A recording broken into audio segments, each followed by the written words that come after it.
Hi guys and gals, this is Jay and welcome back to my channel, and today I'm here with my review of Ready Player One by Ernest Cline. So first of all, I'll just quickly go over the statements that were made by various newspapers. First of all, the USA Today claimed that it is a mix of Willy Wonka and The Matrix, and the Huffington Post said that it is Harry Potter for grown-ups, and I have to agree with both of these statements. I think for me it was like a beautiful baby of Willy Wonka, The Matrix, and Harry Potter. So if you know all of them, you can generally assume what's gonna happen to the characters of the book. So this book is a sci-fi book, and it is set in the year of 2044 when the planet Earth is not a very pleasant place to live. A lot of different crises happened over the years, and the majority of at least the United States is in poverty, and the resources that people use to make a comfortable living are almost non-existent, so it's just a nightmare of a life. And so how people escape this horrible reality is they log on to this video game, worldwide simulation video game that was created by a video game designer, and in that video game you can do a lot more than you can do in the actual world. So in the reality game you can go and get employed, you can go and get educated, you can go to different places, and then you can just do anything that you can think of, basically. And whereas in the real world you cannot do a lot of the things, and so your options are very restricted. And so because the general population of the world has such limited options, they choose to spend most of their time in the virtual reality. And our main character, whose name is Wade Watts, is not an exception. So he attends the public school system of the virtual game, and he plays a lot of video games. The video game is basically the center of his life. And the book gets even more interesting when the creator of this video game simulation suddenly dies, and upon his death, because he didn't have any heirs, he announces a contest. After his death, this video explaining a game contest was released to the whole entire population of the world, and in it he said that he hit certain clues and certain keys and certain portals throughout the entire video game, and whoever can find all of these clues and solve all the puzzles and get the keys will inherit all of his fortune. And so ever since his death, everyone who can play the video game has been trying to obviously solve all the puzzles and get all the keys so that they can become super rich. And our main character is no exception. And so I'll leave my synopsis at that, because from then on everything gets very interesting. And I think I've mentioned in one of my previous videos that I really love this book,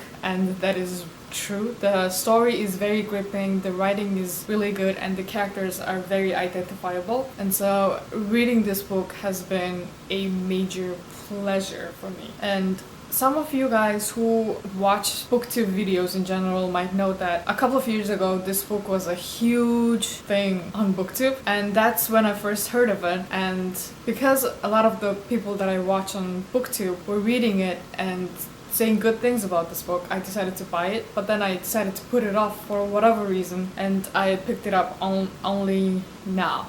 And I wish I hadn't done that. I wish I read it as soon as I bought it, basically. And yeah, so for me this book was definitely worth all the hype that it got. Also, one more thing I have to say about the book. So this book has a lot of the 80s pop culture references. The storyline is just full of 80s music, 80s movies, and 80s video games. And that is because the creator of the video game was a teenager during the 80s.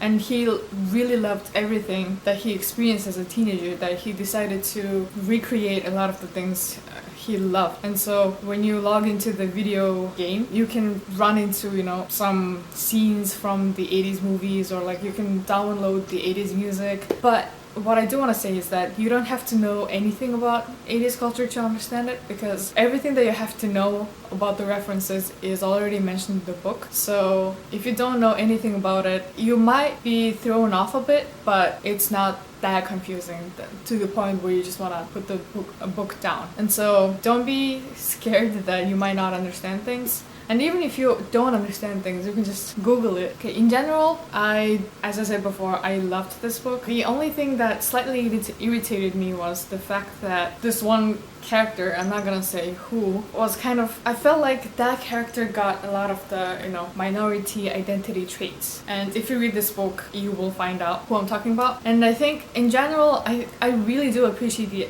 the author's efforts to make the characters more diverse, but I do feel slightly irritated by the fact that the author decided to kind of like compile all those minority identity traits on one character. I feel like he could have spread the minority traits evenly so that we could have gotten a more representative sample of characters. But yeah, that's the only thing. One thing I did notice though, and when I realized what the author was trying to do, the author and the book earned major bonus points from me, and that was the fact that the main character wasn't, or like a lot of the characters were not super fit. And I'm not saying that being super fit is wrong, but I'm saying that it is something you do not usually expect. You usually expect all the main characters of anything, right, to be like extremely beautiful, extremely healthy. But this book, I think, really did a good job of saying that, main characters don't have to be super fit or like super handsome or beautiful in order for them to be main characters. So for me, that was a huge bonus point, and I'm really glad that the author made it very obvious that they were sending kind of like a body positive message through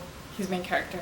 I would highly, highly, highly recommend this book. If you haven't read this book, first of all, please check this one out. If you are into Harry Potter, into Matrix, or into Willy Wonka, you are gonna enjoy this one a lot. And if you are generally into sci-fi books, you're also gonna enjoy it immensely. And if you have read it, please let me know what you think about the book. This is it for this video. As for my reading, I'm almost done with The Girl Who Kicked the Hornet's Nest, and oh my god, my mind is blown. So I'm gonna be doing a review on the whole Millennium series pretty soon, so you can look forward to that. And if you want to see a review on the Memoirs of a Geisha, you can let me know in the comment box down below. I'm kind of hesitant to do it because it's not the newest book, so if you want to see it, I can definitely do it. If you don't want to see it, just let me know and I won't do it, and I will think of something else to do. But yeah, thank you guys for watching me, and I hope this review was entertaining and informative. And yeah, as I always say, please do not forget that you are an amazing human being,